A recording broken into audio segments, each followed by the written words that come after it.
Number 5. Bungisngis.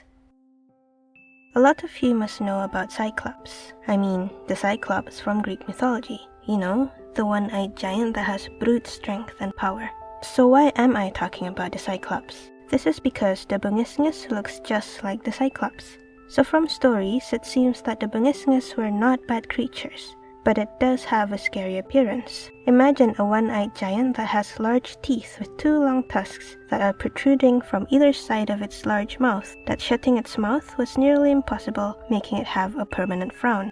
But they are quite limited, so much so it's borderline innocent. Innocent enough that they might just crush you unknowingly from just holding you in their hands with the brute strength that they possess.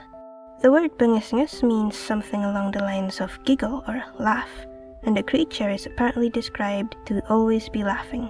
The thing is, I think that laughing sound might be from its lips flapping in the wind because it can't close its mouth properly, but who knows. Number 4. Pasatsat. Pasatsat is said to come from a Pangasinan word which means to stab. The Pasatsat are ghosts of people that were killed or died during the Second World War. During World War II, living conditions were poor and people couldn't afford a coffin to bury their dead, so they used reed mats, aka pamalisan, instead. Now, because of the reed mats, it was easy for grave robbers to rob the dead. This act specifically got the dead to become uneasy, turning them into ghosts. So the Pasatsat would haunt the streets just to disturb those who are still alive. Now, to get rid of them, the way is to stab their pamalisan. And you know it's working when there is a foul smell coming from the mat. Or it could just be the smell of dead body decomposing, but let's just say it worked. Number 3. Tikbalang. This is one of the more known mythical creatures from the Philippines. They are a human-horse hybrid which people like to compare to the centaur, but to me, they seem more like a faun or a satyr because they stand on 2 legs. So imagine a humanoid body with a horse's head and hooves. They are also said to be tall, muscular, and its legs are disproportionately long that its knees would reach above its head when it squats down. They would lurk the forests and mountains and have a thing for making people lose their way while traveling.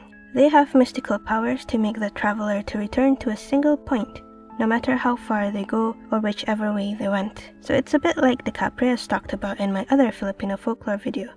The similar traits includes making people lose their way, smoking tobacco, and hanging out in trees. They also have a thing with female humans, but the Tikbalang are much worse.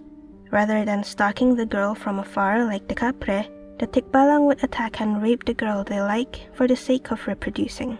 Anyways, to get them to not disturb you in the forest, you either have to ask permission to pass through as if talking to yourself, or just maintain a sense of respect to the forest without making a ruckus. Now, the people of Rizal province believe that the Tikbalang were benevolent guardians of some mystical kingdom. They would stand near the foot of large trees looking around like a bodyguard to maintain peace and order.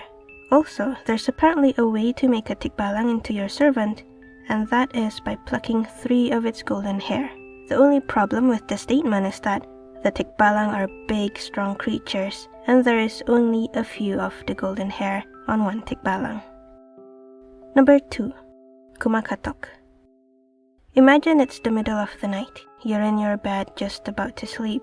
Then you hear knocking on your door. You're confused as to who comes in the middle of the night when people are supposed to be sleeping. So you look out the window and you see 3 hooded people in front of your door. Their faces can't be seen because of the hoods, but you could make out that one of them is female and the other 2 male.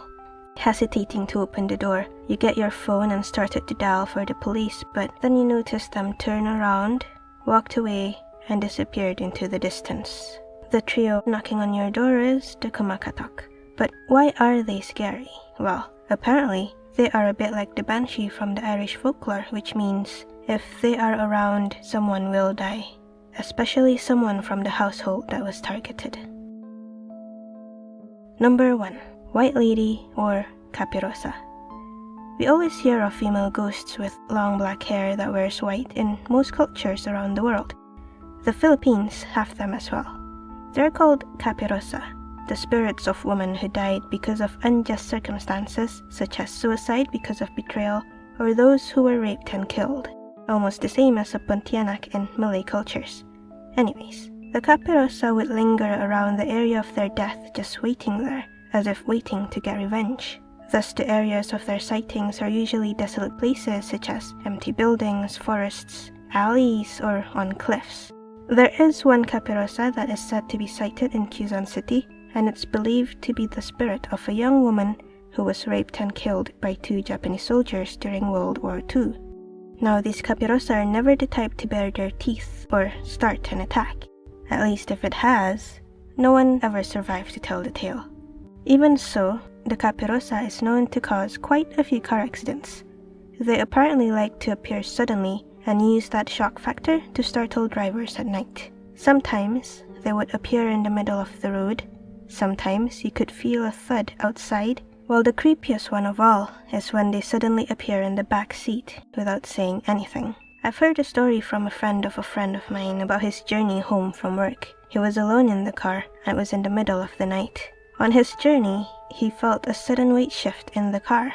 So when he looked back through his rearview mirror, he saw a woman in white sitting in the middle of the back seat. Her face was bruised and bloody, but she didn't say a word. He didn't say a word. Cold sweat running down his whole body and not knowing what to do, he didn't stop. Luckily, he survived the journey, and she suddenly disappeared, leaving him alone when they passed by a cemetery.